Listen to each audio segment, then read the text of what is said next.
Et ensuite, il suffit de l'afficher, hein, c'est fini, là on a tout fait. Donc plt.plot, donc là je mets mon axe, mon ordonnée et par exemple je veux l'afficher en croix. Donc je vais faire comme ça veut dire que tous les points vont être de cette forme-là. Je peux l'afficher en rond, je peux l'afficher en ce que je veux. Et après plt.show, ok?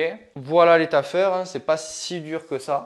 C'est même facile en fait. Mais au moins c'est bien de voir la base, d'essayer de décomposer avec une fonction def que vous voyez ensuite on réutilise ici. Après on a l'abscisse l'ordonnée, etc. Il y a quand même quelques notions qui sont importantes. On importe les librairies, on initialise, on fait des petits raisonnements comme ça. Donc ça peut être avec un produit comme on l'a fait. Donc nous on l'a fait tout à l'heure. Enfin, je sais pas si vous l'avez, quand est-ce que vous l'avez vu, mais ça peut être aussi une somme. Voilà, donc faire attention. Après ça peut être aussi lié à ce qu'on vous dit dans une colle. Voilà, ça peut être lié au cours que vous venez d'avoir. Je sais pas moi sur des intégrales convergentes, intégrales généralisées. Ça peut être lié aux probabilités, des méthodes de Monte Carlo, des méthodes, voilà, d'autres questions, hein, une petite analyse synthèse et après on enchaîne avec un Python pour essayer de trouver, pour déterminer des solutions. Ça peut être beaucoup de choses, donc c'est pour ça qu'il faut maîtriser la base de la base. Et puis ensuite, on peut attaquer des exercices un peu plus difficiles, mais pour s'entraîner sur YouTube, il n'y a pas mieux que travailler un petit peu la base. Voilà. Donc sur ce, on se dit à la prochaine.